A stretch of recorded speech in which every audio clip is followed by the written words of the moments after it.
ರೊಚ್ಚಿಗೆದ್ದ Israel, Hamas ಖಲಾಸ್, America ಮಾತಿಗೂ don't care. Israel ಚೆಲ್ಲಾಟ, ಹಮಾಸ್ಗೆ ಪ್ರಾಣ ಸಂಕಟ. ಸ್ನೇಹಿತರೆ, ಇಸ್ರೇಲ್ ಬಗ್ಗೆ ಯಾರಿಗೆ ಗೊತ್ತಿಲ್ಲ, ಇತ್ತೀಚೆಗೆ ಸುಮಾರು 70 ದಿನಗಳೇ ಆಗ್ತಾ ಬಂದಿದ್ರೂ ಕೂಡ ಯುದ್ಧದಲ್ಲಿ ಒಂಚೂರು ಕೂಡ ಯಾವುದೇ ವ್ಯತ್ಯಾಸ ಕಾಣಬರ್ತಿಲ್ಲ. ಮೊದಲಿಗೆ ಹಮಾಸ್ ಏನಿದೆ ಅದು ಪ್ರಾಬಲ್ಯವನ್ನು ಮೆರೆದಿತ್ತು.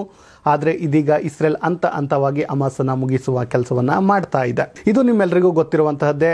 ಇಸ್ರೇಲ್ ಮಾಡ್ತಿರುವಂತಹ ದಾಳಿಗೆ ಹಮಾಸ್ ಏನಿದೆ ಬೆಚ್ಚಿ ಬಿದ್ದಿದೆ, ಹಲವು ದೇಶಗಳ ಸಹಾಯವನ್ನು ಕೋರ್ತಿದೆ. ಬಟ್ ವಿಶ್ವಸಂಸ್ಥೆ ಕೂಡ ಎಂಟ್ರಿ ಆಗಿತ್ತು. ಬಟ್ ಈ ವಿಚಾರಕ್ಕೆ ಅಮೆರಿಕ ಅಡ್ಡಿಯನ್ನು ಪಡಿಸಿತ್ತು. ಅದರಲ್ಲೂ ವಿಶೇಷವಾಗಿ ವಿಟೋ ಪವರನ್ನು ಬಳಸಿ ಇಸ್ರೇಲ್ಗೆ ಸಪೋರ್ಟ್ ಮಾಡುವಂತಹ ಕೆಲಸವನ್ನು ಅಮೆರಿಕ ಮಾಡಿತ್ತು. ಬಟ್ ಈಗ ಪರಿಸ್ಥಿತಿ ಹದಗೆಟ್ಟಿದೆ. ಯಾವ ಮಟ್ಟಿಗೆ ಹದಗೆಟ್ಟಿದೆ ಅಂದರೆ, ಹೀಗೆ ಹೋದರೆ ಮತ್ತೆ ದೊಡ್ಡ ಯುದ್ಧಗಳು ಸಂಭವಿಸಬಹುದು. ಹಮಾಸ್ ಅಥವಾ ಈ ಗಾಜಾ ಪಟ್ಟಿ ಏನಿದೆ ಅದು ಸಂಪೂರ್ಣವಾಗಿ ನಾಶ ಹೊಂದಬಹುದು ಅನ್ನುವಂತಹ ಸೂಚನೆ ತಿಳಿದಿರುವಂತಹ ಅಮೆರಿಕ ಇಸ್ರೇಲ್ಗೆ ಒಂದು ಮಾತನ್ನು ಹೇಳಿದೆ, ದಯವಿಟ್ಟು ಯುದ್ಧವನ್ನು ನಿಲ್ಲಿಸಿ, ಪ್ಲೀಸ್ ಸೈಲೆಂಟ್ ಅಂತ ಇಸ್ರೇಲ್ಗೆ ಹೇಳಿದೆ. ಬಟ್ ಇಸ್ರೇಲ್ ಈ ಮಾತನ್ನು ಕೇಳ್ತಾ ಇಲ್ಲ. ಇಂತಹ ಸಮಯದಲ್ಲಿ ಅಮೆರಿಕ ಒಂದು ಉದ್ವಿಗ್ನ ಸ್ಥಿತಿಗೆ ಸಿಕ್ಕಿದೆ, ಅಂದರೆ ಗೊಂದಲದ ಸ್ಥಿತಿಗೆ ಸಿಕ್ಕಿದೆ.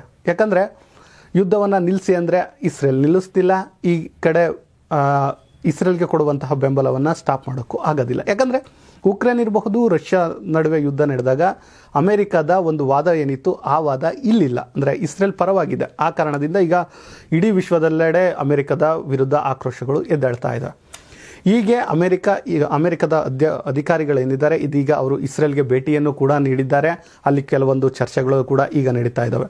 ಬಟ್ ಇಂತಹ ಸಮಯದಲ್ಲಿ ಇಸ್ರೇಲ್ ಅಮೆರಿಕದ ಮಾತಿಗೂ ಡೋಂಟ್ ಕೇರ್ ಎಂದು ವೈಮಾನಿಕ ದಾಳಿಯನ್ನು ಮಾಡಿದೆ. ನಿನ್ನೆ ಒಂದೇ ದಿನ ಮಾಡಿರುವಂತಹ ದಾಳಿಗೆ ಒಟ್ಟು 19 ಜನರು ಸಾವನ್ನಪ್ಪಿದ್ದು ಇಡೀ ವಿಶ್ವ ಇದರ ಕುರಿತು ಚರ್ಚೆ ಮಾಡಲು ಶುರು ಮಾಡಿದೆ.